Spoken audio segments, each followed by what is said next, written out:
I couldn't control it. I couldn't stop immediately. Like it wasn't a slow descent into where I was moderating and then I wasn't. Like I just couldn't control it.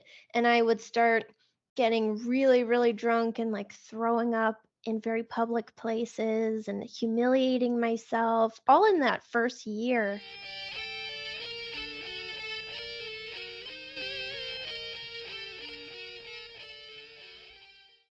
Welcome to the show, Joe. Thank you. Yeah, thanks for asking. So you're like one of the first few people I've talked to that basically has a brand, like sober powered. I feel like I look at your page and I'm like, I'm looking at a brand. Like you're doing podcasts, you have some ebooks, right? Like you have coaching courses, like you're a brand. And when did you start doing that kind of thing? Yeah, well, thank you, first of all. That makes me feel like insanely fancy, which is always the goal, right? I mean, and it's a Um, great name, sober powered. That's like, so yeah, when did you start that page? so I started June 2020, so it's been 18 months, and I started with just the podcast, and I made a new Instagram for it and everything, so no one knew who I was. Um, and then it took a full year before I started adding other stuff. So I didn't start my YouTube channel until June 2021. So you were Um, strictly just like, yeah. Apple, Spotify, that kind of deal. Yeah, so I got really comfortable with podcasting and learning how to do all the stuff and like doing Instagram and like have emails and all whatever before I added other things. So it seems like I have all the stuff, but it was a very slow addition and it Which took a is full year. good. Yeah. Yeah, you took your time with it because I mean, June 2020, I know what was going on in the world then. I mean, people were watching podcasts like crazy because everyone's home. The audio podcasting went up even because people were home all day and people were putting out more content because they can. And like I come from the realm of like stand-up comedy.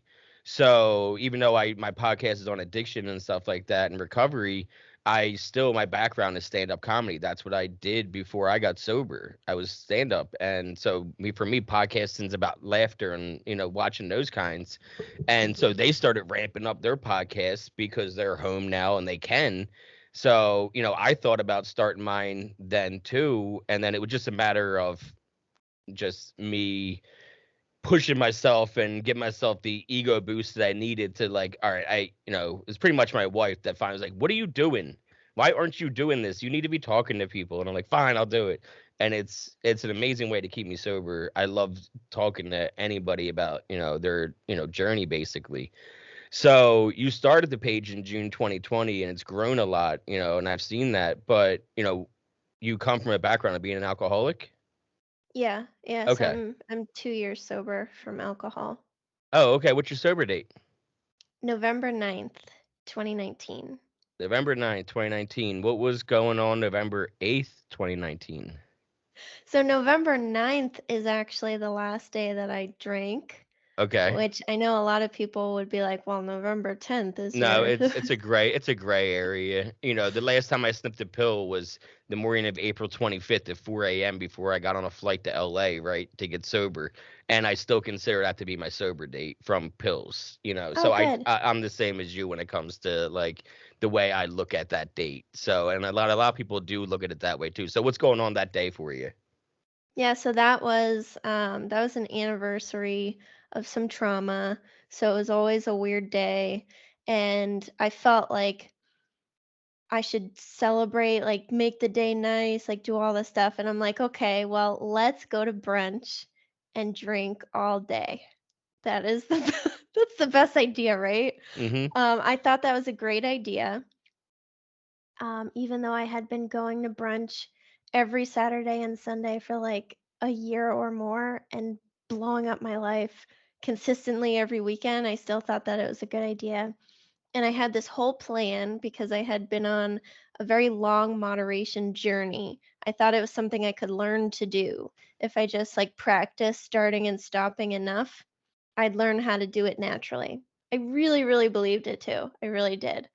And Poor little Jill. people can do it, and I'll give people credit. There's some people out there that they can do it. I've even had a guy, Ken Anderson. I don't know if you ever heard of him. He wrote the book on moderation, literally, how to moderate your drinking. And he has a Facebook group with 10,000 people in it called Hams. And it's all about moderating your drinking and tapering and harm reduction. And he comes from that background of harm reduction from the 90s and doing syringe exchanges.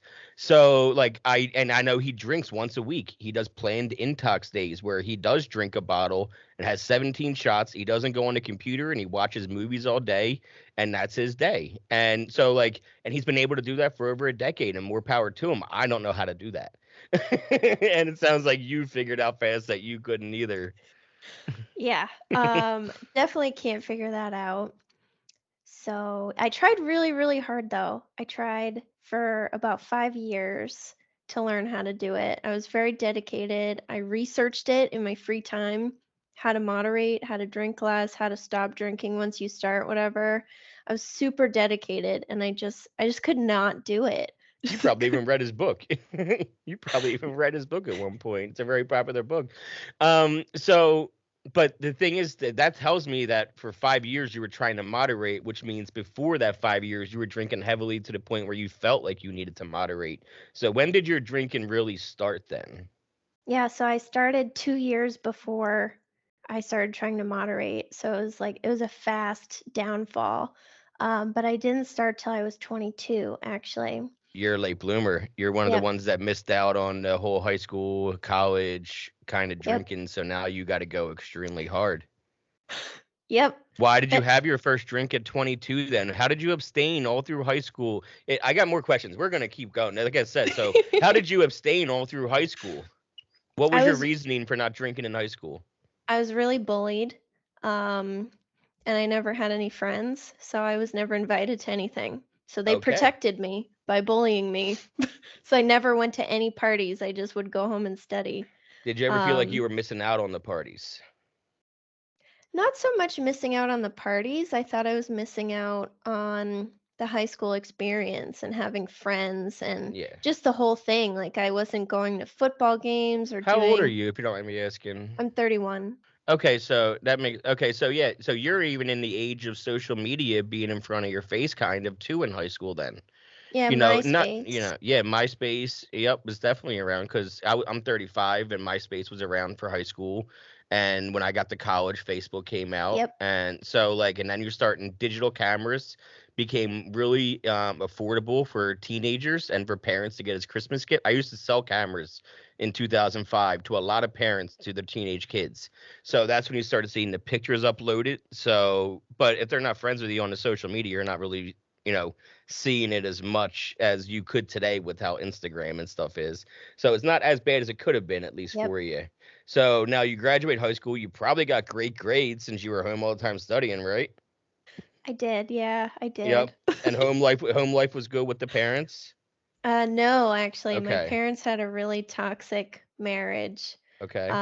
So I hated being home and I hated being at school. So I just kind of like was very angry all the time. And my You're parents like a would, Matilda. yeah, that's a good movie, by the Yeah, way. I love that Yeah, movie. You like that know, toxicity, like yeah. constant stress, like You trying couldn't to, find yourself at school and you couldn't find yourself at home. Did you have any siblings? yeah, I have a younger brother. Did Sorry, I they have get a cat here No, who's like, it's fine. I've had dogs barking and squeaking toys in the background. I have two cats at home. I get it. I have a Russian tortoise in my office over there. He's always aw, running around like a bull in a china shop over there. So now how is your sibling with your parents? Closer? no. Okay. Okay. So you're So not exactly like if he was or she was closer, then you would have been exactly like Matilda. But if they weren't, then okay. yeah, I think we were pretty even, my brother and I got along better with everybody. I was more of the like people pleaser, perfectionist, make everybody happy, settle all the problems kind of person. And I tried to like protect him from having to do any of that because I was the older sibling. Yeah, but our parents used to just fight all the time and they didn't like each other and we didn't like our dad. So it was like just a lot of stress at home. Yeah, but and that makes sense. But did you bond over that with your brother at least? Did Oh, you have yeah. that bond? That's good because if it would have been way worse, right? If you were just an only child, just like confused and then blaming yourself and all that you hear about. So at least you did have somebody to like trauma bond with and not even knowing you were trauma bonding. So, but you're not drinking yet. Is he's kind of sheltered too, like not really making friends either, and that's like you're his friend? Yeah, so he was my best friend. We're still best friends now. But he eventually got cool. He was a little like bullied and everything. And then in high school, maybe like sophomore year, he started to get cool and like go to parties and have friends. And then I was just kind of like by myself. But because I was older, I started college like right around that time. So it was a little easier and I wasn't bullied in college. So Yeah, college is a lot more freedom to kind of be yourself and kind of find your people. There's a lot more people there from different areas. It's so subjective when you're growing up, especially if you're in a small town. Then like, you can't really ever find any kind of if you don't find something in common right away, you're screwed. Unless a new kid moves to town that's just like you. But what are the yep. odds? So unless you leave it, which, or go to somewhere else, like a different school, like a college, where people are coming from all over the place, then you can really find some people like, oh, we're taking these classes together because we have this in common. We have this interest together because we both chose this class and it's not a high school class. So, but in college, you're not drinking though either. You're making friends, but you're not drinking. So I had my first drink when I was 18, which I guess was like the summer before college, and then I didn't drink again through college. I maybe had like a drink like occasionally, but like once I was 21, but I basically didn't drink. And then I started for real at 22. Now, why was it at 22? Was it like a new relationship? I went to grad school and everybody drank except for me. And because of the bullying past, I wanted everyone to like me. I had no intention of like ever drinking. I really didn't. I didn't think it was for me. I didn't think it was like a good thing to do. And I like really fully believed the stigma around people who can't like control their drinking and I wanted nothing to do with it. But then I went to grad school and the professors were drinking with us and there were parties like in the school and there's alcohol on everybody's desk and people are going out to the bar after work and I'm like, wow, everybody drinks like all the time and they're not going to want to be friends with me because even then I was aware of this like kind of vibe, this like bonding that happens between the drinkers and I knew I was going to be left out and I didn't want to be Well, I and don't by then, and because by then it is that social media thing that we talked yeah. about. Our phones, if you're 22 years old now, it's like 2011, 2012, and Yep. now you have your phone in front of your face. Now we have iPhones, now we have Androids. Now we can see in the moment what people are posting, what they're doing. Even if we're friends with them on Facebook, we can follow them on Instagram blindly, and they would just check in on them without even following them and just stalk them. You know what I mean? How many times did you go into an old page when you weren't even, you know what I mean, following it, and just so they wouldn't know you were checking in on them? And that used to always happen when I was an alcoholic. You'd never follow pages that you look at the most. You don't want them to even know you're looking at them. And so, that I can see where you're feeling like you are going to miss out on things more, as opposed to high school. It wasn't in front of your face as much as grad school. I because that always plays into factors in some way when you're newly sober, like we are, because we dealt with that generation. I always say the old timers, they don't want to know the idea of waiting for their dealer on their phone and looking for the three dots to come up on it saying, I know, come through, I'm good. And these are all things that, like, I had to stress about for years, staring at my phone and having special ringtones. My phone is constantly always on vibrate 100% of the time. My wife has a special ring that will ring through the vibrate for emergencies. My dealer had that special ring for a couple years. So, and toxic relationships, like you grew up seeing one, were they drinkers? My dad not really and my mom, yeah. Okay, and when they would fight, it's almost like they were each other's drug that they would like fight. You know what I mean? Because that's what happens in those toxic relationships where they're not like pure alcoholics, but they're just not good for each other and they're trying to make it work because they think they have to make it work. Yep. Yeah, It for the sounds like, kids and yeah. because you don't wanna fail and get to like, the culture was The different back stigma. then Yeah, this it was about this divorce. it was a stigma on breaking up a family, Yep. and you couldn't just keep your family together, you selfish son of, you know what I mean? All those things that come Yeah. into play, and you're like, "I don't wanna look like a failure to my parents as a parent, and I don't want a divorce that my parents are gonna think that I'm bad." And yeah, I can totally see where they're just like, they have what's that? The Offspring, "Stay Together for the Kids." It's literally a song that was in the mid-90s that was huge. But or is that Blink-182? I think it's both actually. But either way, so now you're in grad school and you decide I'm gonna drink. Did you just like go to a bar one night with your friends and be like, I'm gonna get a beer? Yep. Yeah, I got a Bud Light because the person next to me got a Bud Light. I So didn't know what to get. you did yeah, I was gonna say you're like frozen, like what do I say? What do I say? Oh, all of that too, yeah. And you're like, yeah, what he said, that's mine. That's my brand. How did you know? It's my favorite, Bud Light. Uh, but how did you? So, but you said it spiraled really fast. Now, how did it noticeably spiral? Were you like your grades suffering? Were you getting in trouble? Were you missing class? Yeah, I never had any, outward consequences like that, but I picked up the pace really quick, and I was able to maintain so in grad school for science, you go to classes all day and then you work in a lab, so it's like a full-time job or more of a commitment. So it was like I had a job and I was going to school. I never missed anything. It was still really early, so even though I was drinking a lot, like, it was still the new exciting phase, it wasn't, like, the self-destruction phase yet. Yeah, this Um is I'm just making up for lost time phase. Yeah, exactly, it was, like, the party phase, like, "This is fun, this is what everybody's doing." I would have really vicious hangovers, like, it took a couple Bud Lights, but eventually I got a buzz for the first time, and I was like, "Whoa. This is the best thing ever. Like, how did I not do this for so many years?" And then I was done. And then I was just like chasing it and because everybody did it every day, It's so it was really acceptable. easy. It's not like you're getting high. This is Yeah, alcohol we're talking about. You're over 21 and yeah. you work your ass off. You show up to work every day. This is completely acceptable behavior. Yeah, my professors were drinking and partying with us. So it looked like I had this whole view of, people that drink are classy and they're successful and professional, and I wanted that too. Um, Goodbye, kitty.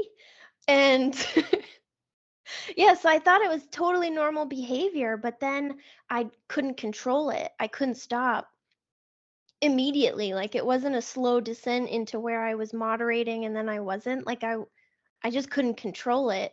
And I would start getting really, really drunk and like throwing up in very public places and humiliating myself, all in that first year. This episode is sponsored by MJ's Progress Not Perfection Meeting Center Association. We are in our meeting center where we do all these meetings for mental health and addiction. I can do this podcast anywhere. I can do this at home. I can do this in a closet. I can do this in a basement. It doesn't matter. All I need is somebody else to talk to about addiction and recovery. What I can't do from anywhere is help people with their addiction and their mental health problems. So if you can help out, we do have a Venmo, we have a Cash App, we have a PayPal, we have an address you can send a check to, and all the money that gets donated goes towards rent, goes towards keeping the lights on, and goes towards keeping the internet on. So please, if you can give $5, $10, $20, it doesn't matter. Anything you can is so appreciated. And if you are a local business, if you're a national business, whatever, and you want to be a part of what we're doing, you can reach out to me and we can talk about how you can be a sponsor. But I'll let you get back to the episode. And then, like, by the end of that first year, I was a daily drinker. And I never skipped a day unless, like, I was so sick from drinking that, like, I couldn't even eat. But And other this than is that, daily beer or daily mixed drinks or daily beer. so I switched pretty quick. I wasn't a beer drinker, so I You didn't switched. catch you didn't strike me as the beer drinker. I'm gonna be Yeah. honest with you. You strike me more of the vodka, you know what I mean, mixed drinks with vodka kind of drinker. Those were the The ones that made classy. me sick Okay. because I drank fast. So I was mostly a wine drinker, but sometimes a cocktail drinker, and I did love a good Tito's and soda. Yeah, I was a Tito's guy for a little Yeah. while myself. But yeah, Tito's and Coke.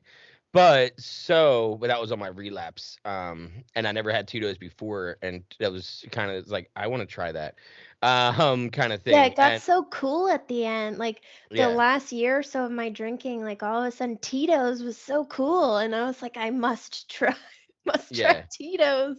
Yep. Yep, I know exactly what you mean.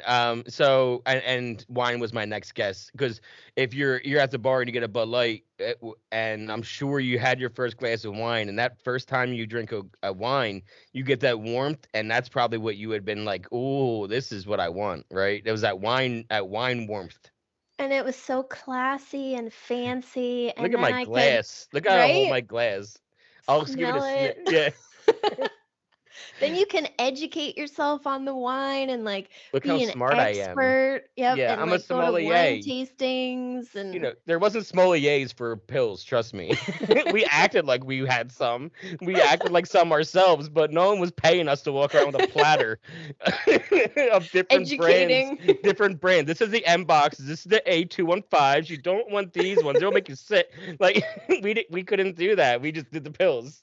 But when you're classy, it's that whole stigma. It's the Yep. opposite stigma of why isn't there a stigma? You know, I always talk about that. I had somebody on that's 11 years sober, and she talks about the mommy wine culture.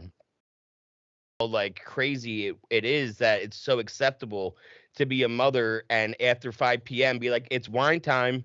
You know, there's signs that it's a multi-million-dollar thing. You know what I mean? Wine time. It's like T-shirts. It's fucking everywhere. Yep. And it's just so loud and desperate housewives. And you could write on Facebook, oh, it's after 5, cocktails out, especially during COVID. We all saw the posts. We all saw the moms and dad. It's like drink time. Let's go. There was alcohol running out of the stores where they were putting it on like you could only sell so many bottles a day kind of thing because it was getting so crazy where we are.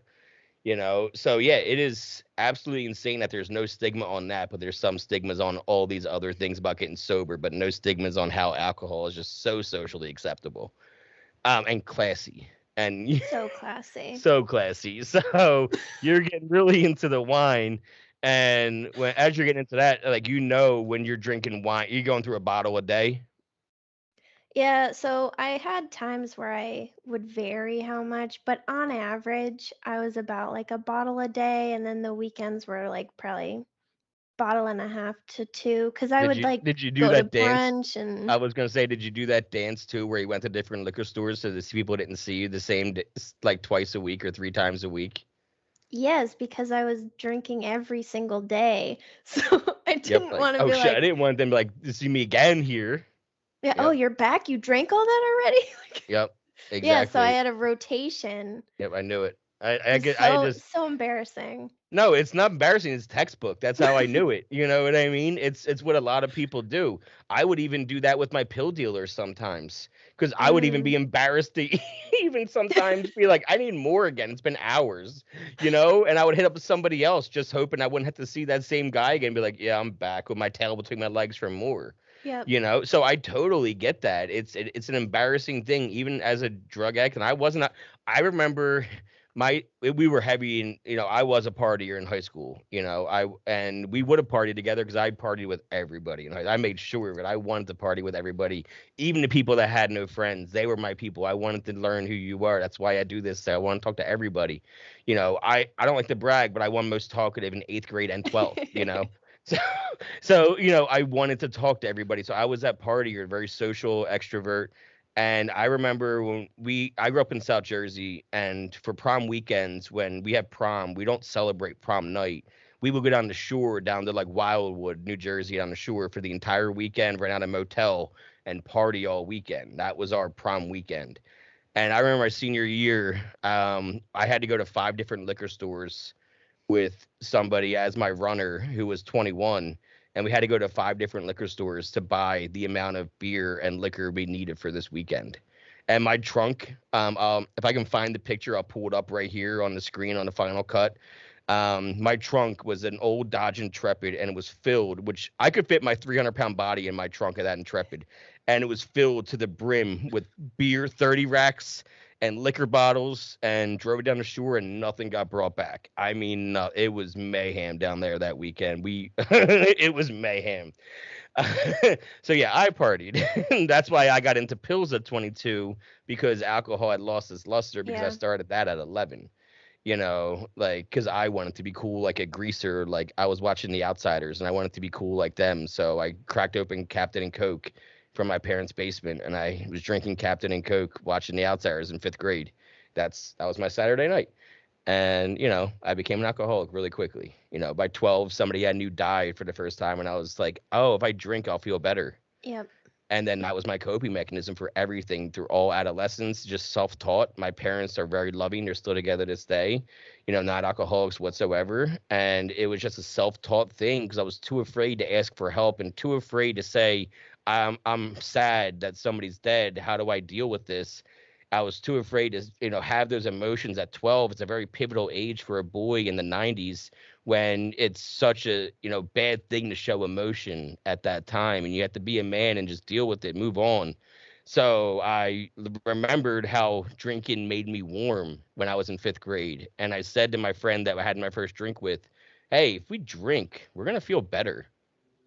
And looking back, that's when I became an alcoholic, right? And because looking back, every time I was in a bad mood, we're gonna drink. If I was in a good mood, we're gonna drink. My problem wasn't drinking. My problem that was my solution was drinking. You know. So you're not knowing any of this because you didn't go through those stages, unfortunately.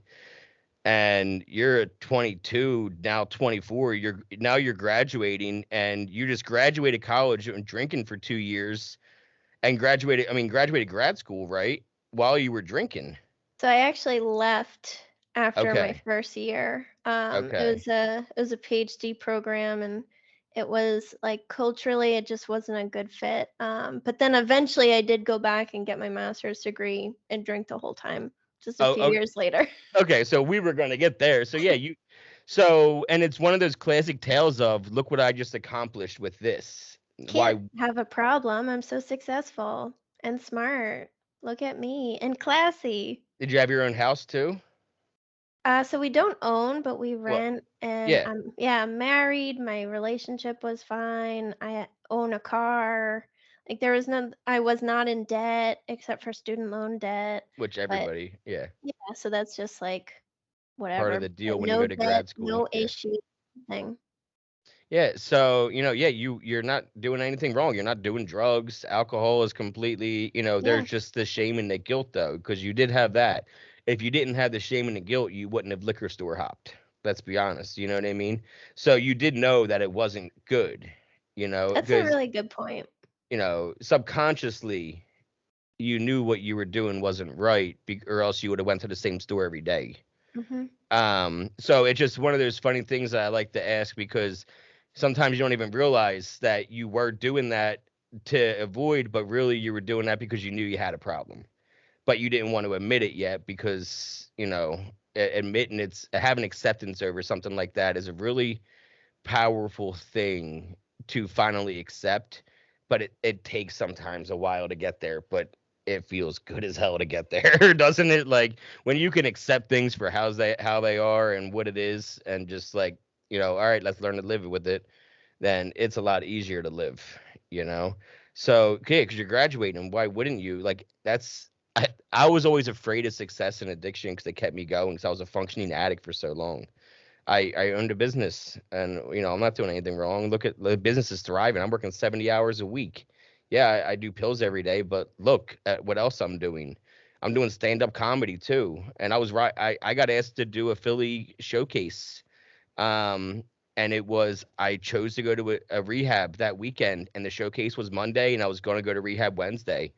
And I didn't show up because I was so afraid that if I won, that I wouldn't go to rehab. I didn't think I was going to win. I was just afraid of the success and what it would do to my mind because we both know the kind of shit we can talk ourselves into in those kind of situations. I got this degree. I got this car. I got this husband.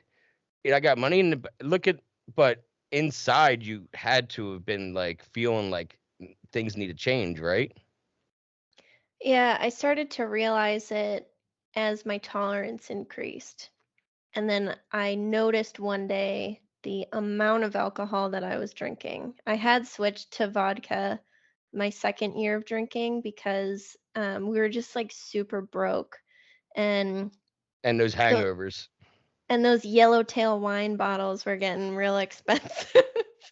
They add up quick, especially when, the weekend you go through 5 bottles, I bet.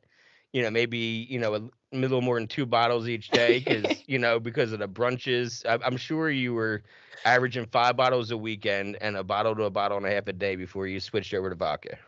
Yeah, and then vodka, it's like you can't track it in the same way because it's a big bottle. So it's not like the shame of like, oh, I finished the whole bottle or I finished a bottle and a half. Like you don't have the same, you can't track it because it's vodka. So I switched to that, but then I did notice I doubled the amount I was drinking, like probably 6 months or less after that switch. And that's when I noticed. I was like, whoa, this is a lot of vodka that you're drinking. You should moderate. You should try to drink less. That And you was the started thought and process. that's when you started looking up books that would teach you how to do that. Yeah, so I used to research it online, like what strategies can I Have do? you heard of my friend Ken, the guy I I've mentioned? heard of I've heard of his Facebook group. Okay, yeah, And it's really then like popular. moderation management, and Hmm. there's like a couple things like that. Um, but yeah, and I would research like why alcohol is good for you and like why I shouldn't stop. Justifications. Right? Justifications. Yeah. And I could find it. Whatever I was looking for, I could There's find. and that's the problem is there's always going to be somebody that writes those things that you want to read if you look hard enough. Yeah. It's almost like I don't know if you watched Dope Sick on Hulu when that came out, but it's almost like what Purdue was doing to put out, all these things every time the doctors say, well, they're needing more. Well, that just means you need to double the dose.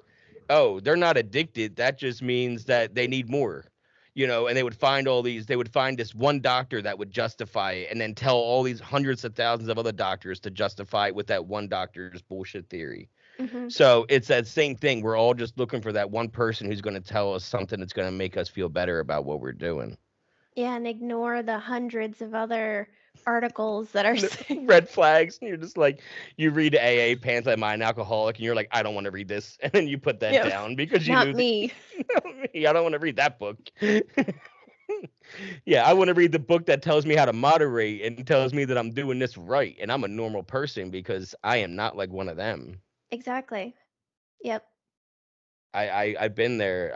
I've been to an AA meeting in addiction. I've been to an NA meeting in addiction, just to please people. And I never went again until I got sober because I knew I wasn't ready to sit in that room and honestly. I Yeah. knew I wasn't ready to sit there honestly and talk to people honestly because I wasn't ready. It's like me smoking cigarettes still to this day. I started when I was 12, 13, and I should quit. I know I need to quit, but I don't want to quit. I enjoy my cigarette, and that's the problem. And that's why I can't quit and I don't even try. It's because I don't want it. I quit drinking and I quit doing drugs because I wanted it. I didn't want that life anymore. I needed it day one, but I didn't want it day one, and that's that difference. And I need to quit smoking, but I don't want to. So I'm not going to because it's not going to work. The patch, it'll just make me sick because then I'll smoke on the patch and get way too much nicotine and I'll throw up. Shantix doesn't exist anymore. That's the only way I quit before. I took Shantix in rehab and that helped me quit. And then my sponsor was like, "What are you doing? You're quitting drugs, you're quitting alcohol, you're quitting smoking, you're on a diet. Pick one and don't pick the other two." So I picked smoking again. I just changed up from menthol to regular just to give it a change and I went back to smoking. And he was right. I was doing way too much. I was going to overload and just like completely collapse. And I'm glad he told me that. That was the direction I needed at the time. And I'll quit when I'm ready. And that's the thing and that's what I told everybody else about addiction. I will go to rehab when I'm good and ready. I'll let you know when I'm ready for rehab. And that's exactly what happened at 31 years old. I walked into my dad's office. We ran a business together. And I said, "Hey, I need to go to rehab. I found one in LA. I'm going out Wednesday." And he said, "For marijuana?" And I said, no, I don't smoke as much as you think. Like, it's been pill trips I've been taking to Jersey. I was driving 2 hours each way to Jersey from Lancaster County, where we were living, 4 times a week to pick up and then drive back again. And I would have my dog in the back seat with me because if she was with me, I wouldn't drive into a tree because I was ready to die, you know? And I had enough. And I walked in and I was like, I'm ready now. I'm going. Insurance is covered. I'm flying out. They bought the ticket, because I was ready. That's why it worked. That's why I haven't touched opiates since. I wasn't ready to quit drinking then, and that's why I had a relapse with alcohol, right? And then I had, never drank alcoholically again, but I had that one night where I woke up way too hungover. And when I woke up hungover as hell with my wife, who was an alcoholic before we met, and then slowed down when met me, I woke up and I was like, I either need to drink now, I either need to do pills, or I either never drink again. And she said, all right, I'll never drink again with you. And I said, okay, cool, because February 29th is a sweet sober date. It is. Leap day, it's a sweet sober date. So we both, that's, coming up on 2 years. Well, we won't celebrate 2 years officially. We'll celebrate our 4-year birthday on our 1-year birthday eventually. God willing that we get there. But, the whole point is you have to want it. And you didn't want it yet. You wanted to justify it. You wanted to find ways to make this fit to be a regular person like everybody else that can drink like a regular person. Yep. Yeah, I had no interest in stopping for like the whole time till I stopped. I just wanted to moderate. No one was asking you to stop either, right? No, nobody.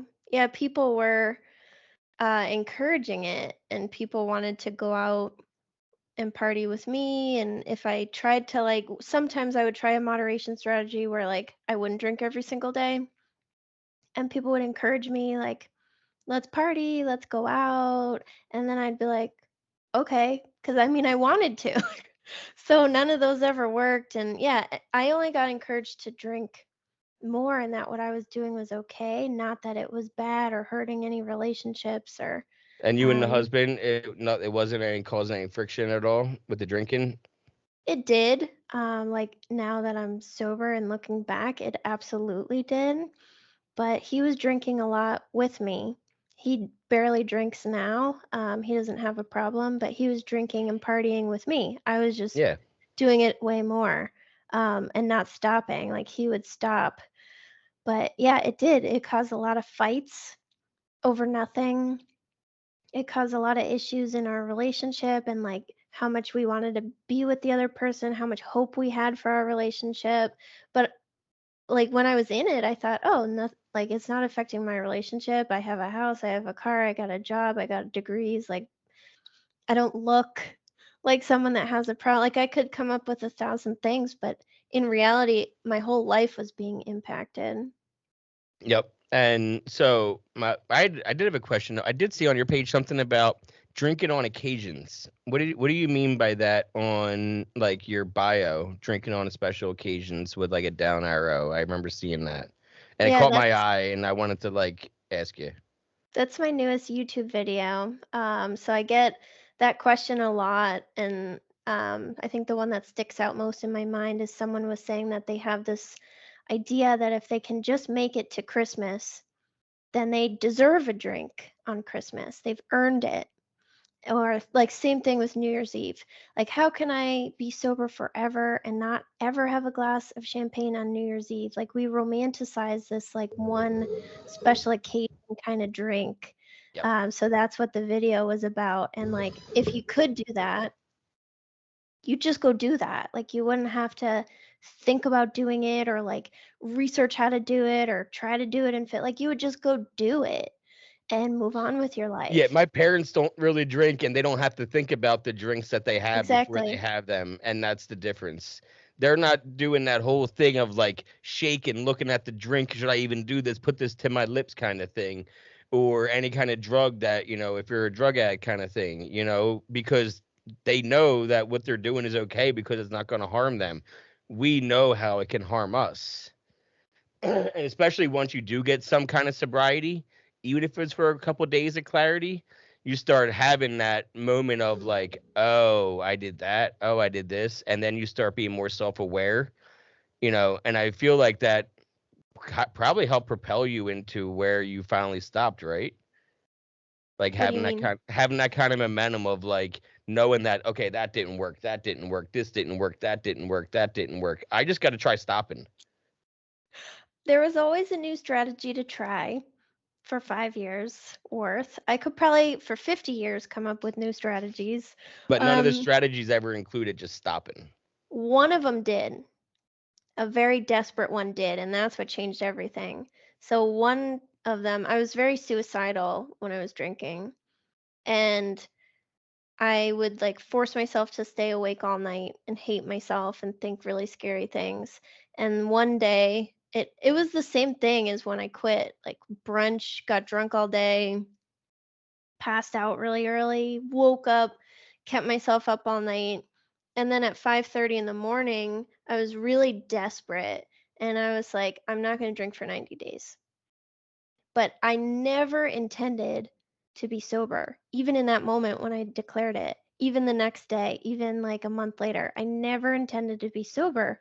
I intended to do 90 days so that I could reset my tolerance, like, it's a bad habit that I just have to get out, like all of that crap. So then I could moderate. That was the intention the entire time. However, I did do the 90 days because I was so dedicated to moderating, I would have done anything. But I did the 90 days and I saw, oh, I'm not suicidal anymore. I'm not extremely anxious. Well, look My at that. marriage is improving. I saw all of these things change, and that 90 days allowed me to realize, like, no, it's actually alcohol. You are not like the issue here. Alcohol is doing all of these horrible things to you. You're allergic to alcohol. Yeah, that whole, like, I completely understand where that whole concept comes from now.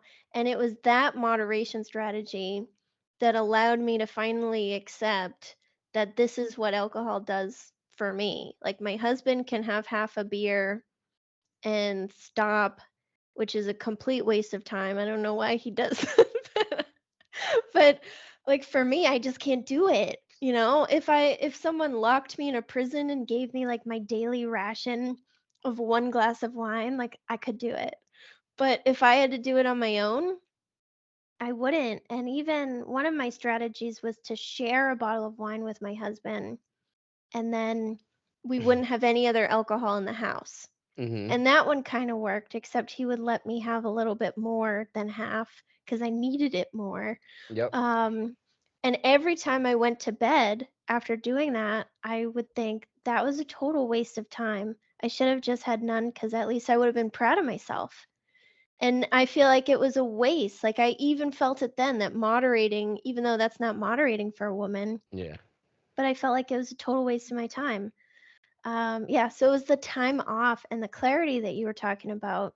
Because I drank every day. I didn't even have a second of clarity. So Yeah. once you get that clarity, you realize like what alcohol is actually doing to you. And that's how I could stop. And it's not even a coincidence to me that you felt good enough in June at almost 9 months sober to do your podcast because 90 days you get clarity. At 9 months, you're a new person, Yep. especially if it's from drinking. And especially if you weren't like you were in your 20s drinking, you weren't like a career always drinker.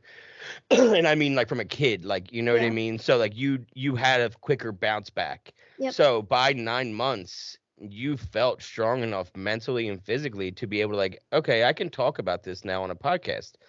And it's because of that clarity that gets even more clear because people right now, I know people that are listening to my show and watch DM me that, they're getting sober watching my show or they just started to try to get sober and they're going to binge watch. I have a lot of episodes and they're watching them and blah, blah, blah. And, you think you feel good in 90 days? Oh my God. 9 months, not 18 months. It's, Yep. whole different ball games of kinds of the ways you feel better about mentally and physically, how fast you can get to things like acceptance. I basically live in acceptance now, you Same. know? And before I was in such, I would argue everything. I had an argument for everything and I had a way to justify everything just like you. I would make sure that I had an argument ready and I had like a lawyer would, like just boom, boom, boom. Like I know I got my story ready to go. But now it's just I accept things and just move on. I'm not even if someone says something to me that's not even true. I don't have the time or the energy to prove to you how you're wrong. And I'm not going to take the time nor my energy because me trying to prove to you that I am, not guilty and, you might be like, it's just time consuming and I'm not going to be believed. No one's going to believe me. It'll sound like I'm trying to talk my way out of something. I'm a natural salesman. I can't help to sound like I'm selling something. So I'm going to sound like I'm selling you a story. Even if it's true, even if it's false, I'm going to sound like I'm just defending myself. And I don't have the time for that. If you think one thing about me, I accept that. It is what it is. I can't change that. And I always say that, I'm the good guy in a lot of people's stories, and I'm the bad guy in some. I'm okay with that kind of scenario because I can't please everybody. And I used to try to please, like I said, I want to be friends with everybody and I try to please everybody. I don't have that kind of time or patience anymore. It's just if you want to be in my life, I'm here and I'm willing to accept anybody, no matter who you are, how you identify or whatever. Like I'm here and I'll be your friend and I'll listen to you. But I don't have the time to make you, like me. I am who I am and I'm gonna say exactly what's on my mind always. I live my recovery out loud on the internet every single day. Like I put out new episodes almost every day and of all these different stories and I talk about myself in a way that like you can't hold anything against me because I control my own life by talking about it. Do you feel that way when you're talking about your story on your show? Yeah, and like you said this in the beginning too, that it's really powerful accountability. And I feel that people care. Maybe they don't specifically care about me. I think a bunch of people do, but not everyone who listens will. Some people just want the They want to hate. content. They want to hate listen too. Let's be real. Like I grew up loving Howard Stern, and most of his people that listened to him hated him. They just wanted to see what he's going True. to say next. There's always going to be haters that watch what you. Sometimes the haters watch you even more intently than your lovers because they want to find reasons to hate you. Yeah. And it's a shame. I feel bad for them. I feel bad for the people that want to sit there and hate anybody because I don't have enough time in my life to just sit there and try to hate everybody. I don't I've been there where I wanted to have reasons to hate everybody to make myself feel better, and I feel for people that want to do that because I know that you're hurting inside, and I know that you just need to find some ways to get some help, maybe get some therapy. I don't know, but therapy saved my life. I love therapy. I think even having this is therapy. How does your show go? Do you interview people? Is it a solo kind of podcast? How does your podcast go? Yeah, so it's like 99% solo. So I have almost 80 episodes, and most of the time it's just me talking about addiction science and like explaining some type of concept. Like my most recent one was about non-alcoholic drinks and why they trigger some people. So I explained like the whole spectrum. There are some people that quit early down in the spectrum, and non-alcoholic drinks are a great tool. And there are other people that, were very addicted to alcohol, maybe physically or psychologically or both. And for them, a non-alcoholic drink is a huge trigger. And I talked about like what's going on in the brain to cause that trigger. I want to touch on that actually, if we Hmm. can, if you have Sure. time. Is today's episode, we're recording on Thursday. Today's episode I released with this guy, Larry. I know him from Massachusetts and I went to college. He was in night school 10 years clean in his 40s, and I'm 19 in night school because I'm working during the day. I didn't know what 10 years clean was then, but we became friends on Facebook and we remained friends, and I would see his journey throughout the years. He's 25 years sober now, so I sat down and talked with him the other day and I wanted to hear his story. And he was telling me he had 6 years clean from cocaine. He was going to NA all the time, really, really indoctrinated, sponsees, and the whole nine. And it wasn't until he moved away from where he was for work and he didn't find meetings, so he lost his meetings and his connection. And then when he was hanging around these new people at his new development, they were like, "Hey, we know you don't drink, but we got you O'Doul's." And as soon as he tasted it, he was the alcoholic from his childhood. He was gambling at 10 years old. He was drinking at 12. He was, you know, snorting coke by 19, and this was 80s cocaine. This is that pure Colombian coke he was getting, that you see in the movies. literally Massachusetts, the pure Coke that was coming up there. And so like he was off to the races until he got sober in 87. But when he relapsed with O'Doul's, he knew NA was going to tell him, and when I say NA, I don't mean non-alcoholic, I mean Narcotics Yeah. Anonymous. He knew NA would say, hey, you're not clean anymore. You got to reset your clock. And then there's that stigma that I hate of that clock watching, because when you get too caught up in that clock watch and you don't just, he could have easily to this day, because he still never touched Coke to this day, and since 87. And, I said to him, you could have looked back and been like, oh, I had a drink in 93 one time since 87, and that would have been a hell of an accomplishment. But instead, because of that stigma, you then said, well, what did I not do in my addiction years that I always wanted to do? Heroin. And then now I can bankroll it because now I have a lot of money in the bank and I can afford to do heroin every day. And he did dope for 3 years, something he never even did in the 80s, because of that clock that reset, all from that non-alcoholic O'Doul's that gave him that craving. And we always talk about, I don't know if you're in the meetings, if you go to meetings, but we talk about the sensation of craving a lot. Hmm. And once you get that taste of that drink, it doesn't matter if it's non-alcoholic.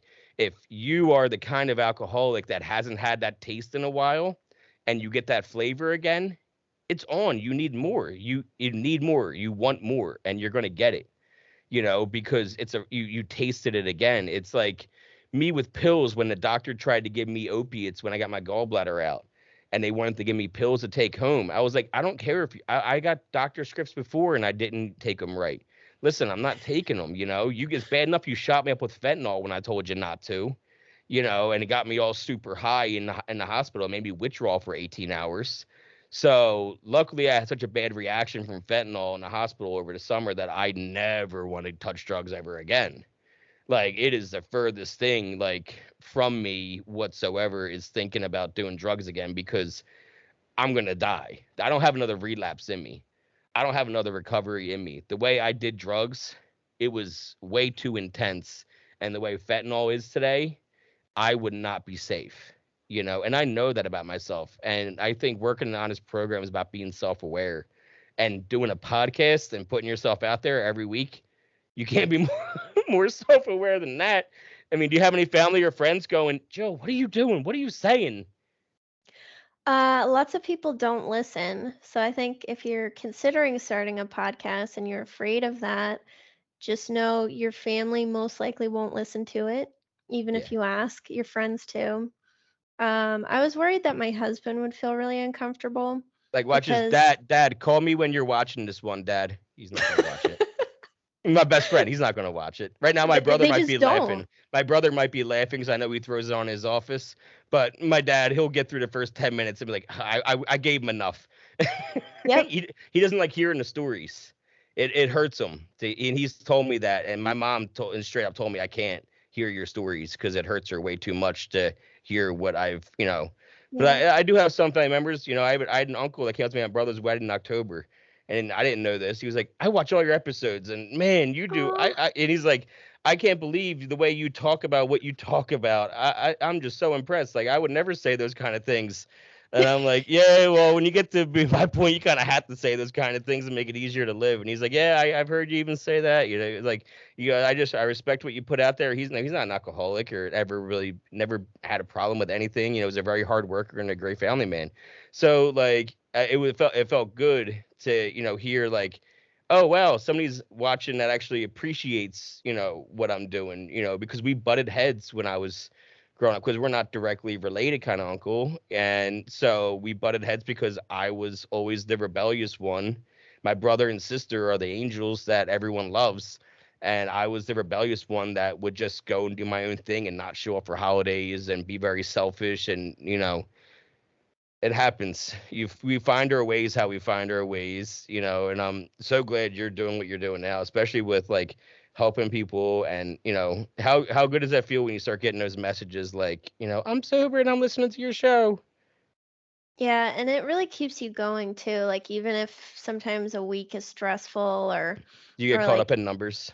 Do you look at the I numbers and did in the beginning really bad and the numbers like equaled how many people liked me in the it beginning. It's it's our hard to new get out of it's our that. new it's our new high. Yeah. It's our new high. It gets us high when the numbers hit, and then it brings us down when the numbers don't. Yeah. And then, it's like, oh, I need to put out some more content so I can get high again.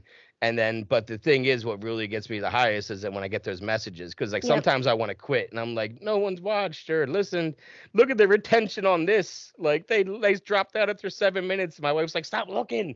I don't And look at those for that and reason. yeah, but then I get the messages, and then I get the messages like, hey, thank you so much for what you do. Like, and I'm like, oh yeah, that's why. That's why. So thank you for what you do. Thank you for taking time to sit down and talk.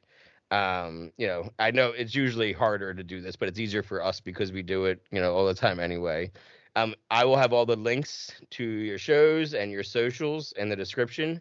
So whether you're listening or watching, you'll be able to go to the description to learn more about Jill and her channels and what she's doing, because I think it's awesome. And there are people out there like you all over that started drinking as a late bloomer, and they're trying to moderate and they're trying to justify, and they need to find people like yourself where they can go, holy shit, that's me.